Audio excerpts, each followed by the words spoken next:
Coming up, the Cornwalls run riot as a PNG veteran bows out on a high note. The Red Sea gets parted as the Kiwis return home. And the West is best as New South Wales levels the State of Origin series. Yes, hello, and welcome back to the Sideline Chat podcast, the one-stop shop for rugby league. Connor Marcellus with you. I am unfortunately without Mark Hendry because during the week the producers had a sat down and they slapped sanctions at their annual match review committee. They found Mark's comments regarding Queensland to be borderline traitorous to a Sky Blue supporter, so they've given him a 2-week suspension, so he won't be here for the next 2 weeks. Anyway, moving on, it is your international weekend and debrief and the fallout from State of Origin Game 2, as well as your NRL Round 60 in preview, but we'll jump into the action from the international weekend. A low-key moment, Lebanon downing Malta 30-14 at Belmore Sports Ground for the first game of the day. A bit of a low-key one, not much promotion done about this one, which is rather unfortunate given the huge Lebanese population living in and around the suburbs of Sydney. The Fennec Elias Cup, as it was, of course, Mark's given me the notes here before he got slapped with his 2-week ban, I should say. We don't play games here. He said this game was very scrappy to start with, but Lebanon took quick control and at 20 points to 8 by half-time. I would say that is pretty much control, if anything else. He does note that this was not ideally the side that Lebanon would be running out with the World Cup. Of course, adjustments for international eligibility, Alex Twirls, Mitch Moses, if he doesn't get picked for Australia first. So there is something to keep in mind there.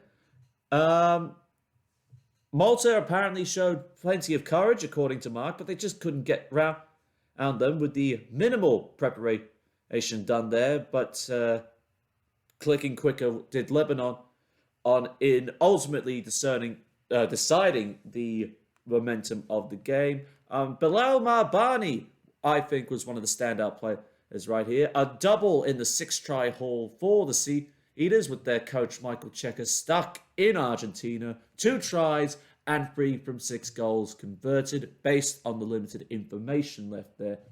Not ideal for coverage, but I think now that Lebanon have somewhat sorted out their board problems as well, remembering 3 years ago, nothing was going right for them and there. So good signs for them on their way back to the World Cup in October. Hopefully better than a quarterfinal berth last time out, but we'll see how that one plays out. But I think Malta will take a lot of heart out of that, especially for those who made the journey towards this test match and the effort that went into it. Just wonderful effort from all parties involved. Now, moving on, we do have more international football with the women's this time. The Kiwi Ferns knocking off Mateo Tonga women 50 points to 12. How about that for an absolute demolition job? This was a clean rout. The first test match at home for New Zealand for the Kiwi Ferns, including the majority of what's left of the New Zealand Warriors NRLW squad that was there, that then became homeless after unspecified viruses of unknown origins took hold. But this was an absolute, from the word go, New Zealand were in control, and they just showed no mercy whatsoever. I tell you what, there were some genuine highlights out of this game that was just unbelievable. Even though Tonga got absolutely destroyed, the try scored by Hayley Hefo in the final minute with the room service kick that you could only dream about if you're on side like Billy Slater wasn't.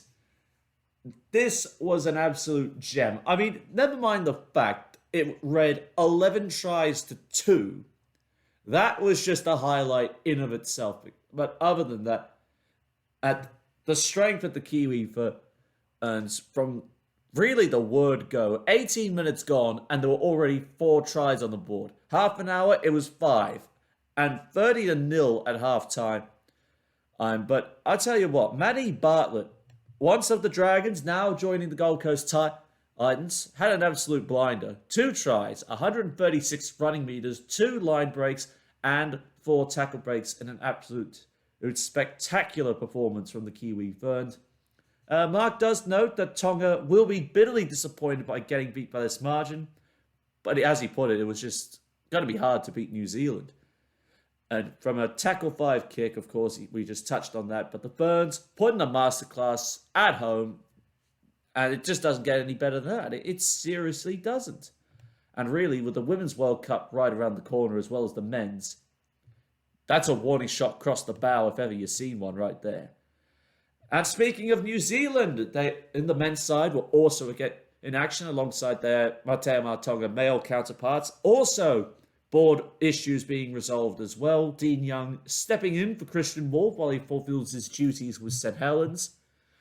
And like the Kiwi Ferns, the Kiwis under Michael Maguire, a nice win. 26 points to 6, but I tell you what. Tonga tried, believe me, Tonga tried, but they could not make ground whatsoever. I mean, you think of it this way. What happens if you get Fanua Blake, Taumalolo, Tupanua, Olakawatu, and Tupanua, some of the best middle forwards and back rowers in the game at the moment? You stick them in the same forward pack with a running threat like Katoni Staggs, I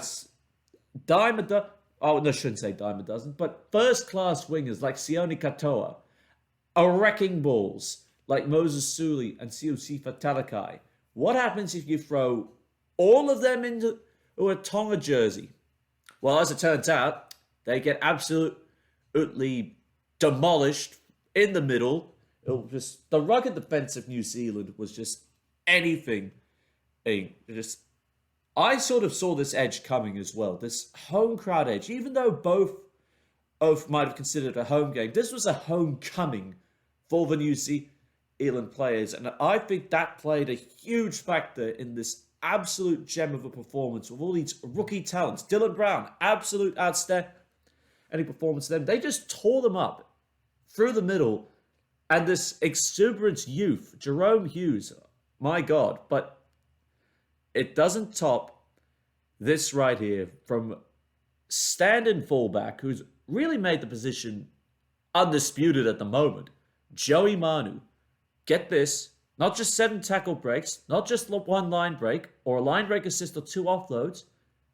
Let this sink in. 401 running meters. Let that sink in.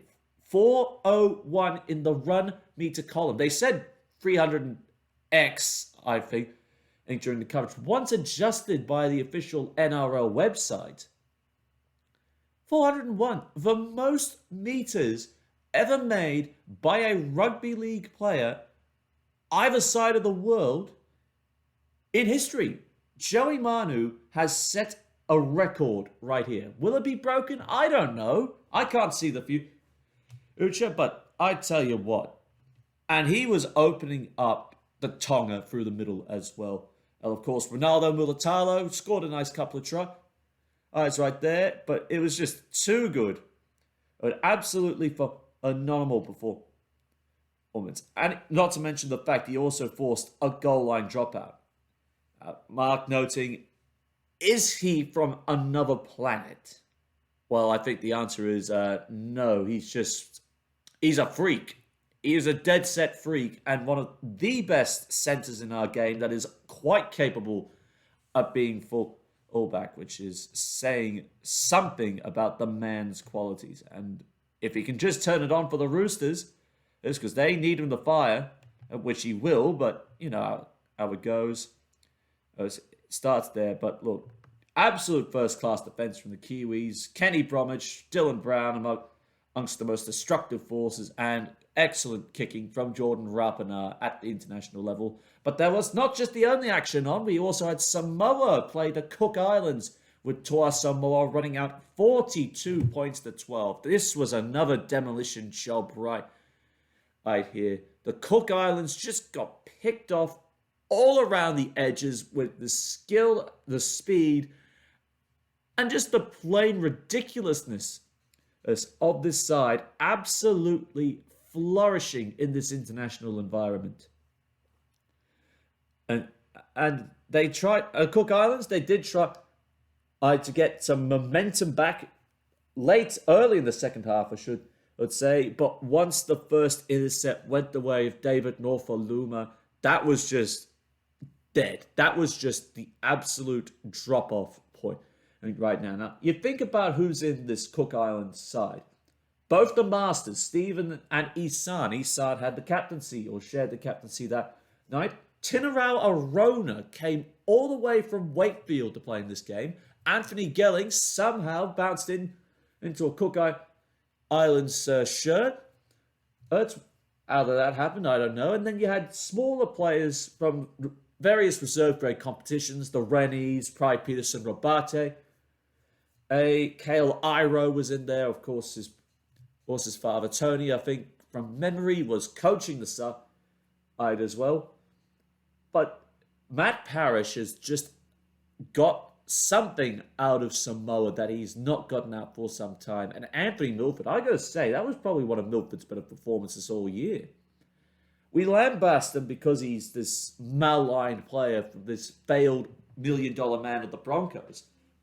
But wearing that Samoa jersey that night, he controlled the game, if anything else. Now, I thought there were two players that was worthy of being my standouts in this test. As of course, David Norfoluma, the obvious one. 4 tries, 222 running meters, 15 tackle breaks, and 2 line breaks. But a second one, again, I'm exercising editorial powers. I have to say it was Josh Schuster. 129 running meters, 3 try assists, 4 tackle breaks, and 2 line breaks. And the tries that for Taylor May and Isaac Tago, that was pure mint. Pure mint in footy, if anything else you will see today. It was absolutely unbelievable, the amount of destruction Samoa were raining down. And I think, talk about warning shots across the bow, if Samoa played the same way they did in the World Cup, because remember, their last World Cup, 2 losses and a draw. If they turn it on again like they did against the Cook Islands, I would watch out. And with some high caliber opponents in England and in France, France is sort of an even keel at this point, but with some dynamos of their own. England is going to be a big test, I would say. But if they can knock off England with the higher quality halves they've got, this could get interesting, especially if they happen to come up against Tonga in the final stages. But a good result for Samoa, and I would have to say back to the drawing board for the Cook Islands. But there are some positives I could take out of this right here. Maybe Isan Masters could pass off as a part-time 5'8", but not at this time. And finally, what many are claiming to be the best of the Pacific tests over the weekend, Papua New Guinea running out over Fiji 24-14. Wow.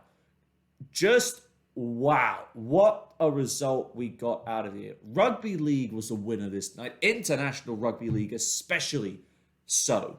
This result reminds me shades of 2018 when all the emotion was coming out of Fiji after their semi-final appearance at the World Cup. Papua New Guinea, of course, got knocked out in the quarterfinals against England, speaking of the Wall of White. But they just turned it on against Fiji. The second half performance, but really essentially the tight first half, which translated in the swinging of momentum in the second. Justin Olam was running riot in a Kumul shirt. 155 running meters, 2 try assists, 6 tackle breaks, and a line break. and manhandling Viliami Kikau. That was probably the biggest thing you could take away. They shut down Viliami Kikau. And the results show how well they did it against that. Lachlan Lamb and Kyle but had an absolute first-class performances right here. And as I mentioned, a veteran was sent off in fine fashion right here. And that, was, of course, was the Cornwall's captain, David Mead, standing in more than likely for Reece Martin. And to score a try in your final test match as you announce your retirement from international football, there's no better send-off than what David Mead got in the Papua New Guinea test match against Fiji. It's seemingly last couple of times these two sides met, something special happens. And we got another one on right here. Just an absolute first-class display of nations who are mad about rugby league. Now, do I feel disappointed that they didn't use Micah Sevo? No, of course I do. Sevo was an absolute weapon, and I feel like he was contained as well, effectively by the Cornwall's defense as well. But if they can get something right and learn the lessons of their, and do I need to even mention Sunea Taruva?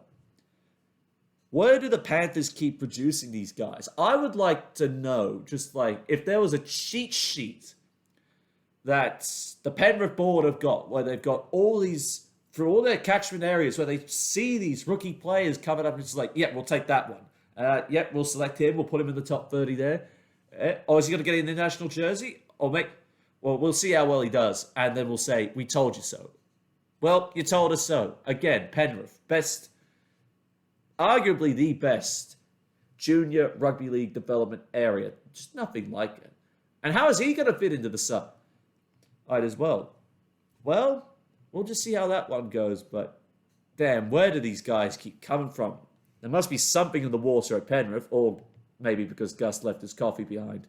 I don't know about that, but I'm telling you, the 5-year plans, those 5-year plans are doing some real damage out there to the rest of the league. Now, from the international arena, we shift our focus back on the state of origin. First up with the women's, I'll correct myself here when I said it was going to go to a 2-game series. That's next year it will. But nevertheless, New South Wales, the Sky Blues have defeated Queensland 20 points to 14 in the nation's capital. Well, I hope Canberra enjoyed that night. It's a rugby league they got, regardless of whether it was the men's or the women. And it's a healthy crowd for a Canberra night, especially in winter. 11,321 turning out to watch women's state of origin, not necessarily selling out North Sydney Oval, but for a neutral venue, I would say this is a win. This is an absolute win right here. Oh, this was just going try for try. This women's state of origin was right here. And absolutely nothing left there on the table from either side on the occasion. Asian, of course, Marcus got his own take on the matter, noting that the try that was disallowed in the 63rd minute for the Blues was not a forward pass. Not being biased, well, that's why he's been suspended for the next 2 weeks, because he said biased things in favour of Queensland. But in saying that, Queensland's disallowed try 2 minutes later was due to offside, which was clear as day, as you mentioned. Again, you got to be careful when you say these things. But try for try, some of the best young women's talent out there, from the female player of the year, Emma Tonagato, to Destiny Brill, Taryn Aiken. But the biggest moment coming from a veteran in the clutch where it stands up the most, Isabel Kelly, who was the woman of the match in this one. 1 try, 190 running meters, 13 tackle breaks, and a line break. In an absolute rejoicement for New South Wales women's fans as they finally won the series for the first time in 3 years and claiming the last of the one-match standalone events. That was a big moment. Isabel Kelly's try turned earned it around for the Blues, I should say. And without that, Queensland would have gone 3 in a row. And that is something we could have not allowed at either men's or women's level of origin. But that wasn't only the positive result for the Blues, because the men's would also back it up. Never mind the under-19s. New South Wales performed well across both men and women's codes. But the main one, the Blues, 44 points to 12 in the Golden West at Optus Stadium in front of a 60,000 home crowd, which was more sky blue than cane toad. Wow. I tell you what, I couldn't speak. Once again, I could not speak one bit in that first half as I thought, oh no, here we go again. But then, the sin bin that changed everything. And of course it was right. Even though we are not Ashley Klein fans right here. As Mark noted, Queensland were nowhere to be seen in the moment they changed the momentum right on halftime. I'm right there. That was what changed everything. Queensland's ill discipline, and they were up, mind you. They were up. They were up for this game. And they got spat up and chewed out. As for Matt Burton, as a Bulldogs fan, I was very happy he scored the first try for the Blues in Origin 2. What a way to start. And of course, the Bombs. A cracking Origin debut that was helped by having all of his Penrith teammates in the side, or the ones that are eligible for the Blues. Uz, as Marcus said, played a lot better than they did in Game 1 and have forced the series into a decider in Queensland. Well, I tell you what, 5 tries in the second half. Nathan Cleary, give yourself a bow right here. 2 tries, 2 try assists, 102 running meters, 3 tackle breaks, a goal line dropout, and 8 from 8 goals converted. My good sir, you could achieve history in 2 weeks' time. As for Freddie Fittler, I gotta say, I'm sorry. We've seen this playbook before, and it has worked an absolute treat. You lose Game 1, make 7 or 9 and you just put Game 2 in Perth, come away with a win in Perth. Can we achieve same results as 2019? I'd like to think so. Billy Slater's comments in the post-match press conference where he basically said Queensland should be proud of how their team performed. Well, I would say that's a tale of two halves. If you look at it in the first half, you'd be bitterly disappointed but proud of the fact that Queensland were competitive. Against the second half, where exhausted defensive line and 5 Blues tries later.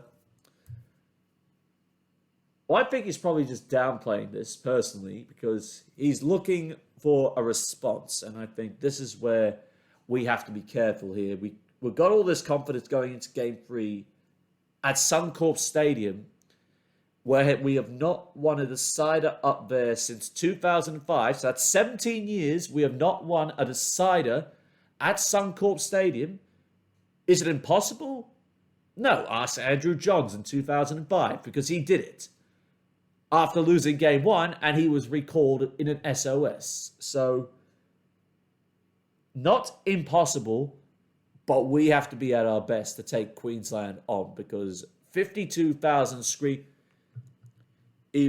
maroon and wearing lovers are going to be there to try and will Queensland home. And if they somehow pull it off again, I don't know.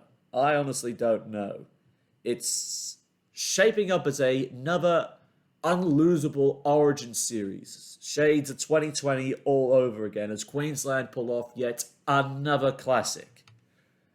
But we'll see how that one pans out in due course. But it is definitely some food for thought right there. Now, from the International and Rep Arena, it's back to Clubland as all the Origin stars.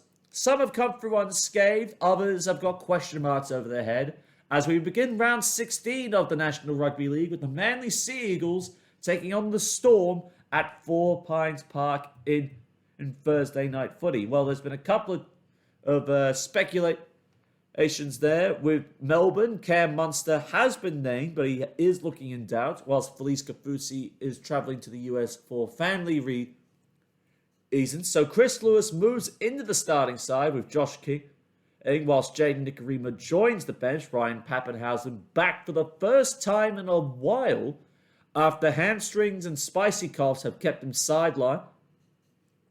And with both the Bromwich brothers, Kamika Mayfa, Jerome Hughes, and the Cheese all expected to back up from their international rep duties for the Kiwis and in Fiji, respectively. As for Manly, well, Josh Aloiai has been ruled out to this game. Aim to be rested after suffering a concussion. So Sean Kepi will start, and Taniela Paseka has been added on the bench, and having recovered from a knee injury, whilst all other rep stars are expected to back up, including Schuster, Marty Tapau, Alcola, Tuapolotu, Jake Trebojevic, and Daly Cherry Evans. So that one change being Taniela Paseka added right here. Big questions over whether Cam Munster plays or not. Melbourne, I don't know if they miss Munster, but at the same time, when he has played and he's looked flat, a la round 9 and 10 of the NRL when they got smacked, actually combined 72-12 at the hands of the Cowboys and the reigning premiers. There are a lot of questions right there. Of course, Pappenhausen, I would name him. I would swap up him right there into the side. I'd meanie the 5'8". Manly, on the other hand, they're practically on a knife's edge outside the top 8. And they would need a win in here. It could even up with no Cam Munster, but I would not be willing to bet that is exactly the case right there. The forward strength, and with the fact that Cheese and Harry Grant are both starting, I think, of course, Smith moved the lock, King in the front row, I feel like Melbourne are setting up for a real challenge to Penrith at the moment. 2 wins behind, and I think they'll be too strong for Manly here. It depends how Cherry Evans pulls up. That would be my main concern. And right there, Mark has just boldly declared Melbourne by 16. So he's calling a Storm 13-plus win. I have no reason to disagree with him on that front. And I think Melbourne also win 13 points plus. I think Pappenhausen will play this game after spending a lot of time out. And I think he'll score a try on return. Always the best way to answer your comeback in flying fashion right there. Now, moving on to the first of the Friday night games, we've got the Newcastle Knights and the last place Gold Coast going head-to-head right there. Of course, there is no Sam Lasone for the Gold Coast, but his loss is compensated by the return of David Fafita for the first time since round 12, so the first time in 1 month. Tino will back up, as will Moaki Fotuaika up to representing Tonga on Saturday. As for the Knights, Kalen Ponga has been ruled out due to concussion, so Tex Hoy will start at fullback. Bradman Best and Daniel Safiti are both named in the reserves, but I would think they would get called up for this game. Dane Gagai, on a 5-day turnaround, has been named, but will be monitored to this point. Now, there are a lot of questions, and some of the comments I've been reading online about why Justin Holbrook has named the same 17 for the third straight week in a row. Of course, subtract Fafita being named. I would not say this is desperation, to say the least. But something needs to change with this Titans lineup. And I don't think they can afford to wait for Cuban 4. And they need the results now. They should not be sitting last on the table. And if Holbrook's looking at those KPIs in his contract, he's probably thinking his time is running out fast, which is never ideal right here. As for the Knights, I don't know where they go from here either. Did not perform well in their last start whatsoever. I suppose Anthony Milford will gain a lot of confidence out of playing A very good game for Toa Samoa, or in the standalone rep weekend, which will be the last, with Origin shifting back to all for Wednesday night. It's right there. Bitterly disappointed with that 20-18 loss that they took into the standalone weekend right there.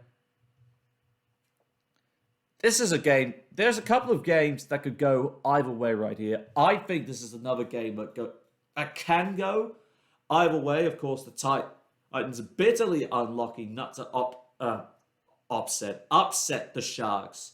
Out at Coffs Harbour, they really dragged the Sharks down to their level on that occasion. But I think, and Mark's sort of, again, he's just got his predictions here. He hasn't really extended his thoughts, but he will in due course, or when he returns from suspension. Knights by 6. So he's calling the Knights to win 1-6 at home, and I think I sort of see it that way. I think if Milford can take what he did for Samoa back into clubland, and if they get Daniel Safidi and Bradman Best back, I think the Knights are looking a lot stronger than what they are. And I think Tex Hoy's probably a good substitute fullback. With all the speculation, he is due to the park for Hull FC sometime next year. So it's the Knights for this one. Now, the Penrith Panthers in the main Friday night game up against the Sydney Roosters. Of course, the Roosters welcoming back Victor Radley for the first time in a long time. I'm at lock forward with Nat Butcher going back to the bench. Sam Walker shifting to halfback with Hutchinson at 5'8", and Connor Watson back to the bench. And of course, Tedesco and Lindsay Collins, along with Angus Crichton, all expected to back up for the Tricolours, whilst all stars for the Penrith Panthers are expected to back up right here. Yeah, and no changes once more, as well as Sunea Turuva, who has been named on the reserves as potentially could be a late call-up if Ivan Cleary chooses to rest any of his Origin start. As read there, so there are questions on that front. And look, the Roosters need a win. Now, there has been reports circulating online that Matt Lodge has signed a end-of-the-year deal with the Roosters that'll carry him through until November 1 at least. Is he the right signing at the moment? Well, it's hard to say. You are looking at a Roosters side on a 3-game losing run, on a knife's edge for the top 4, and you've got the reigning premiers who eat State of Origin turnarounds up for breakfast. That is the reality you are looking at right here. And this is a full-strength Penrith Panthers side we are dealing with rookies and superstars lining up all over the park. The good news for the Roosters is, with Bradley coming back, they're ball playing and their shifts to the left and the right edges, they now will come back into play, but it'll depend how much fitness Radley has, as that they can affect the results of this outcome, especially with teams chasing, and could lock away the top 8 at any time. Mark has just been blunt about this. Again, the Panthers to go win by 14, so he's calling it a Panthers 13-plus win. I think it will be, and I think all the Origin stars on a 6-day turnaround will play this result, or 5-day turnaround, I said. Well, that's a mistake right there. But yes, the Panthers to come away with the result right there. Now, moving on to Saturday, we have got the Canterbury Bulldogs up against the Sharks at the CommBank Stadium in Sydney. The Sharks will continue with the same side down the Gold Coast, with Nico Hines and Talakai both returning from the Blues camp. Ronaldo Mulitalo will play, as will Dale Finucane, who has been aimed to come off the bench with Cam McInnes to start at lock forward. As for the Bulldogs, no changes from the same side that took care of the Tigers. Matt Burton riding a confidence high after his Origin debut. Who they say Kurt Morin has been cleared to play despite picking up a shoulder injury against the Tigers and Tavita Pangai Jr. will also play, with the confirmation that Luke Thompson is in the UK at the moment and will be back on the 8th, which means within the next 3 rounds, definitely by the end of July, he will be back on the pitch to help the Bulldogs in really what has become a resurgence up the ladder with 2 straight wins to their credit. Right here, for the first time in a long time, to say the least. Now, the Sharks were scrappy in their last outing against a side that has now been running last, and if they were to lose to them, it would have been rather embarrassing and have a very, very tough draw coming up. They have to play the Melbourne Storm amongst tough opponents. And it's right there, and this is, if I was Craig Fitzgibbon, this was a result I need to get. Again, and it's not necessarily one of the worst sides in the league, especially not now. The Bulldogs are far from being the worst side in the league, but the next 3 weeks, Storm at home, the Cowboys away, the Panthers away, Rabbitohs, Dragons, it's the Tigers, Manly, the Bulldogs again, and the Knights. But the next 3 weeks could tell us a lot about the Cronulla Sharks, arch rivals in Melbourne, North Queensland, and their other arch rivals in the Penrith Panthers. A lot hinges is on this, and 2 points is everything at the moment, and with the way the ladder is looking. I think, of course, the Sharks sitting in 4th at the moment, but they could easily be 9 and 8 with these next 3 results that they have to go right here. So they have to be on guard, essentially, against the top 3 right here. As for the Bulldogs, they could improve their record to 7 and 11, or 5 and 11 at the very least. I'm jumping a bit ahead of myself. But our draw is not kind either, but optimistic to say. Sharks in this game, the Rabbitohs, then the Titans, and before taking on Newcastle, and then having to take on the majority of top 8/top 8 contendees. But I'm feeling a lot more confident about this result this time than what I might have been a month ago. I think with this freedom, despite not having Michael Potter here, because he's forced into isolation due to the spicy cough, I'm feeling very confident in this result. And if the Titans can challenge the Sharks the way they did, what's not to say Pangai Jr.'s aggression from the middle, taking the Sharks on, and letting Avarillo, Carraz, and the Fox all scheme out the back. And Mark and I agree on this. Well, he's called it the Bulldogs to win by 10, so he's calling it a Bulldogs 7-12 win. I'm going to call it a lot tighter. I think the Sharks are still a very dangerous outfit, and I'm going to call it a 1-6 margin right there. If the Sharks get unsettled by the Pangai Jr. and the rest of the pack early, I think the Dogs are in with a very good chance right here. Now, coming up after that, this could be game of the round right here. The North Queensland Cowboys up against the Brisbane Broncos, and there's a big in for the Broncos. Adam Reynolds will be named to play despite battling ongoing injury concerns. Of course, Tyrone Roberts making way for the return of the skipper. All Origin stars are expected at the backup, as well as Selwyn Cobbo. And their international stars in Stags and Keenan Palacia. Also an injury cloud over Payne Haas, but he has been named to play. It will be very interesting to see how that one goes. As for the Cowboys, all Origin stars are back on deck. Tom Gilbert back in the second row, returning from an eye injury. Corneli Lemuelu dropping to the reserves, as along with Brendan Elliott. Jermaine Tanoa-Brown also back to the bench with new recruit Luciano Leilua to start from the bench, which is a big call, but I suppose when you got the names Gilbert and Nanai in front of you, especially Jeremiah Nanai, it's a bit hard to shift them at the moment. As sort of the same thing, where do you put Kyle Felt if he's fit to play, considering Who are you going to drop? Are you going to drop Drinkwater, who's part of the reason why the Cowboys are sitting third at the moment? Are you going to drop the Haver, who's your ultimate speed machine? Holmes and Hiku, after the performances they put in? Or are you going to drop Mari Talagi?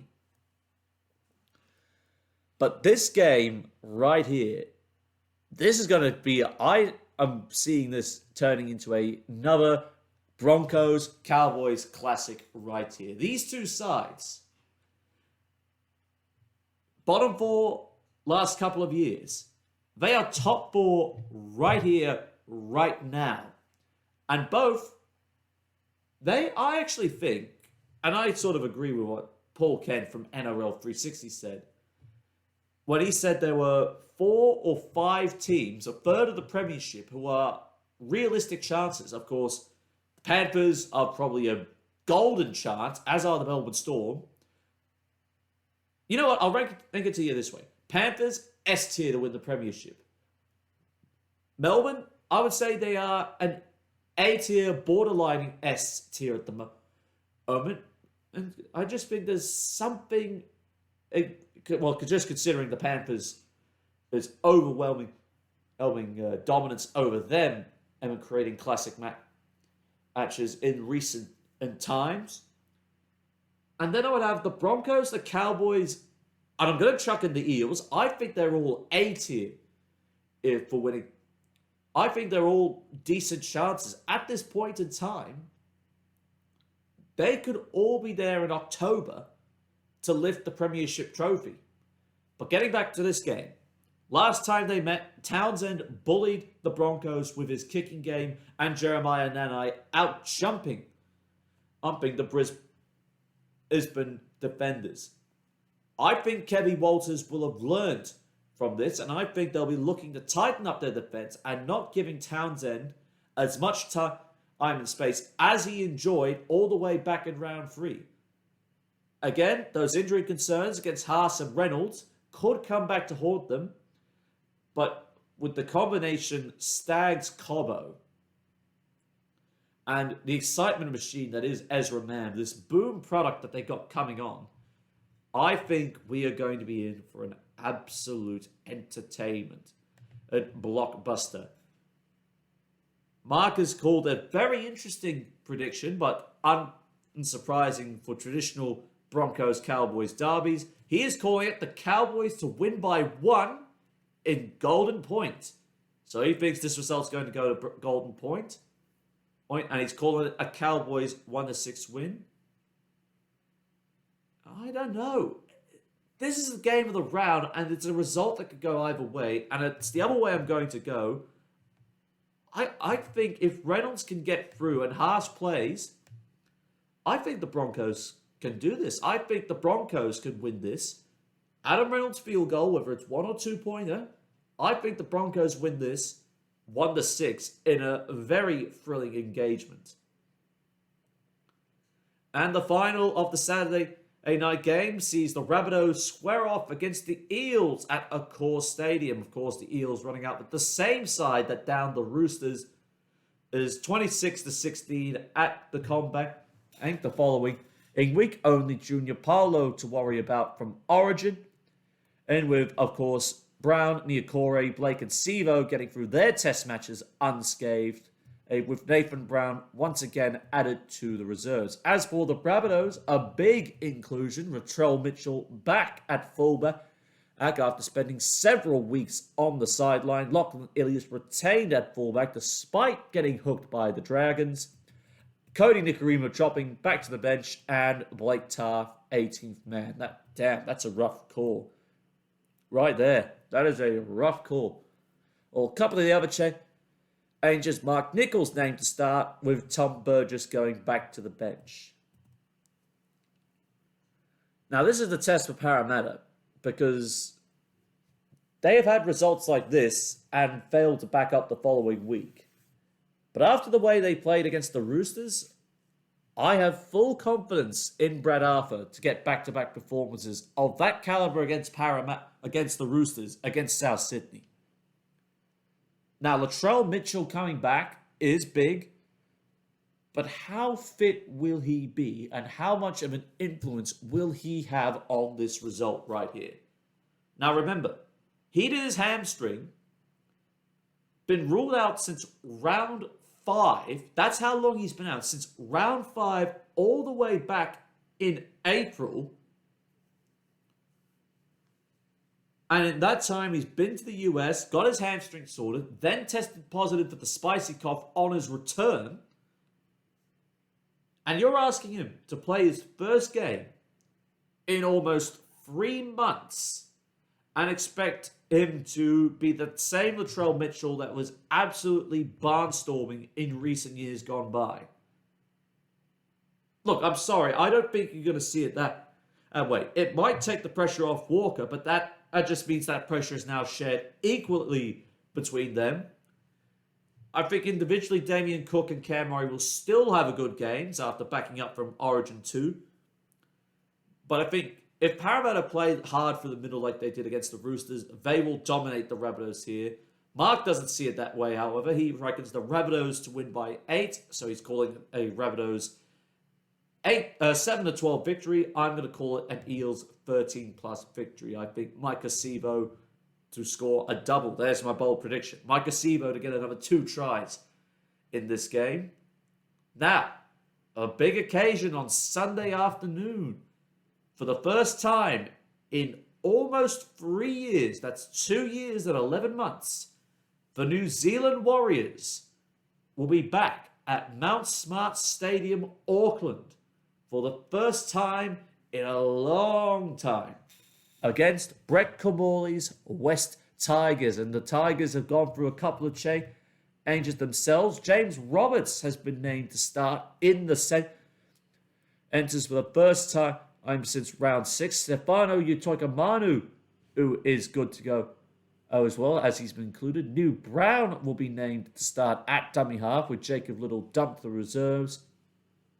As, of course, the captain, James Tarmo, now the sole captain after the 5-man captaincy model was scrapped, with no Alex Twal, with young prop Fanua Pole to start off the bench in his first game for the Tigers, and, of course, David Norfoluma coming back off that brilliant performance and for Samoa, the 4-try Raw we talked about earlier, and Luke Brooks retained.